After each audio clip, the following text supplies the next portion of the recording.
رسول پاک صلی اللہ علیہ وسلم کا ایک فرمان ہے مصنف عبدالرزاق میں، یہ حدیث آپ نے آج یاد رکھنی ہے۔ نبی پاک صلی اللہ علیہ وسلم نے فرمایا کسی آدمی کے نماز اور روزے سے متاثر نہ ہونا، پہلے دیکھ لینا کہ وہ امانت دار ہے کہ نہیں۔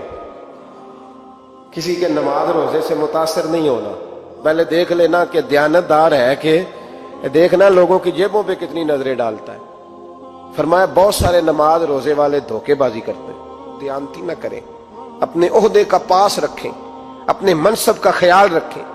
عہدہ جس جگہ آپ موجود ہیں آپ کی ذمہ داری ہے۔ میرے رسول پاک صلی اللہ علیہ وسلم نے فرمایا ہر بندہ تم میں سے نگران ہے، اور جو اس کی رعایا ہے اس کے بارے میں اس نے جواب دینا ہے۔ کبھی بھی بددیانتی نہ کریں۔ ہم لوگوں کا پہلے اعتماد حاصل کرتے ہیں، پھر اس اعتماد کو ٹھیس پہنچاتے ہیں۔ اس کا نقصان پتہ کیا ہوتا ہے؟ دنیا میں سب سے کمزور شخص وہ ہوتا ہے جس پر کوئی اعتبار نہیں کرتا۔ جس کا اعتماد ضائع ہو جائے وہ آدمی بکھر جاتا ہے۔ کبھی بھی دھوکہ دہی کی پالیسی نہ بنائیں۔ ہم لوگوں سے مفادات لینے کے لیے اپنے رویے میٹھے کرتے ہیں، اور جب کام نکل جاتا ہے پھر ہمارے رویے بدل جاتے ہیں۔ یہ دھوکہ ہے، یہ بددیانتی ہے۔ اس کو اللہ رسول نے پسند نہیں کیا۔ میرے نبی پاک علیہ السلام نے فرمایا جس میں تین باتیں پائی جائیں وہ تو منافق ہے۔ اگرچہ علماء کہتے ہیں یہاں منافق اعتقادی مراد نہیں، منافق عملی مراد ہے، لیکن حضور نے فرمایا منافق ہے۔ یا رسول اللہ کون؟ فرمایا وہ بندہ جب بات کرے تو جھوٹ بولے، جب وعدہ کرے تو مخالفت کرے، جب امانت رکھی جائے تو بددیانتی کرے، یہ تو بندہ منافق ہے۔ حضرت ابو نور علیہ رحمہ نے لکھا ہے، فرماتے ہیں محمود غزنوی کا دور تھا تو ایک آدمی محمود غزنوی کے پاس نا اپنا کیس لے کے آیا، مدعی بن کے آیا۔ اس نے کہا بادشاہ میرا کیس بڑا نرالا ہے۔ بادشاہ سلامت نے کہا وہ کس طرح؟ کہنے لگا یہ میرے پاس ایک تھیلی ہے، میں نہ سفر پہ جانے لگا تو یہ تھیلی پوری ہیروں کی بھری ہوئی، فلاں علاقے کے جو قاضی صاحب ہے نا، میں جاتی دفعہ میں کہیں سفر پہ جا رہا تھا تو میں ان کے پاس چھوڑ گیا کہ رستہ لمبا ہے، کہیں کوئی مجھ سے چھین نہ لے، ہیروں کی بھری ہوئی تھی۔ کچھ دنوں کے بعد میں واپس آیا ہوں، قاضی صاحب نے مجھے تھیلی واپس کی ہے تو اس میں ہیروں کی بجائے کھوٹے سکے نکلے۔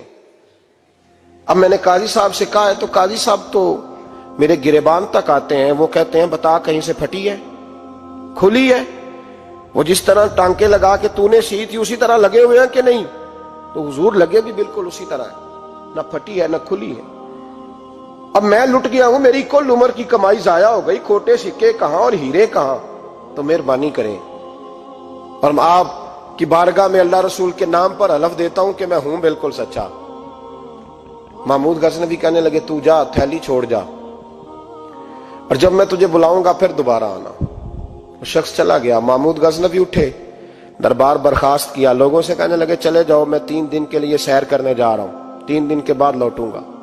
اکیلے جب رہ گئے نا محمود دربار میں تو محبوب نے چھری منگائی۔ وہ جس تخت پہ بیٹھتے تھے وہاں گدا بچھا ہوا تھا، یہ گدا پڑا ہے نا، وہ گدا بچھا ہوا تھا۔ محمود نے چھری کے ساتھ اس کو پھاڑ ڈالا اور چھری جیب میں رکھی نکل گئے۔ کہنے لگے میرے بعد کوئی میرے دربار والے احاطے میں داخل نہ ہو۔ محمود چلے گئے۔ اب وہ صفائی کرنے والا جب آیا نا، اس نے آ کے دیکھا تو گدا تو پھٹا ہوا ہے۔ اس نے شور ڈال دیا، پہرے دار بھی آ گئے، فلاں صاحب بھی آ گئے، فلاں صاحب۔ اس نے کہا وہ خدا کے بندو، اس کا گدا پھٹ گیا ہے، وہ تو مار ڈالے گا۔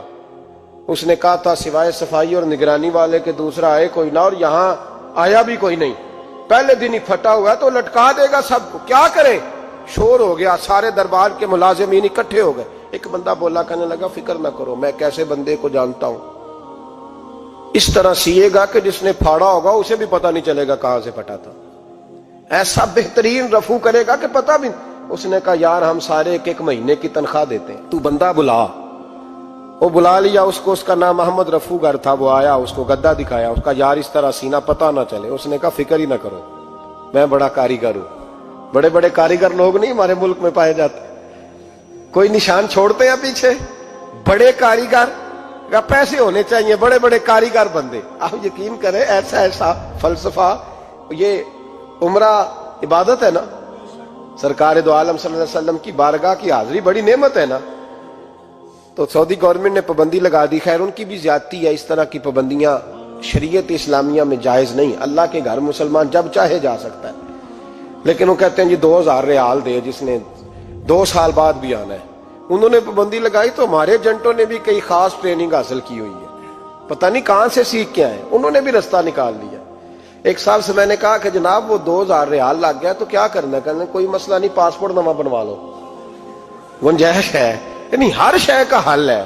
تو میں نے کہا یار اب عمرہ کرنے جاتے وقت بھی بندہ دھوکہ دے کے جائے، اللہ کے گھر جاتے وقت بھی اس طرح کی حرکت کرے، کیا حال ہو گیا؟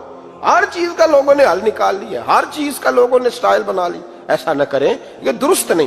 احمد رفو گر کہنے لگا اس طرح سیوں گا کہ پھاڑنے والے کو بھی پتہ نہیں، ان کا پیسے لے یار تو سی دے۔ اس نے سی دی، اگلے شام ہی لا کے بچھا دیا گدا۔ تیسرے دن بادشاہ سلامت آئے، آ کے پہلی نظر گدے پہ ڈالی، اس نے بلایا سب ملازمین کو، کہا کس نے سیا ہے؟ کہا جناب کیا ہوا؟ کہا یہ پھٹا ہوا تھا۔ کس نے؟ کہا نہیں پھٹا ہی نہیں۔ وہ کہنے لگے بنو بات، میں خود پھاڑ کے گیا تھا، تو بتاؤ صحیح سیا کس نے ہے؟ کہا جناب آپ پھاڑ کے گئے تھے تو بتایا کیوں نہیں؟ فرمانے لگے اسی لیے تو بتایا نہیں تھا کہ تم خود تحقیق کر لو، بلاؤ بتاؤ سیا کس نے۔ تو بلا لیا، احمد رفو گر آ گیا۔ اس کو جب بلا کے سامنے بادشاہ کھڑا کیا، کہا بھئی تو نے سیا ہے؟ کہنے لگا حضور آپ کے سارے ملازم کٹھے ہو کے آئے تھے، میری غلطی کوئی نہیں۔ کہا نہیں یار تو بڑا کاریگر ہے، میں نے اپنے ہاتھ سے پھاڑا تھا پر مجھے بھی نہیں پتا چل رہا کہاں سے پھٹا تھا۔ اچھا یہ بتا یہ تھیلی جو ہے یہ بھی تو نے سی تھی؟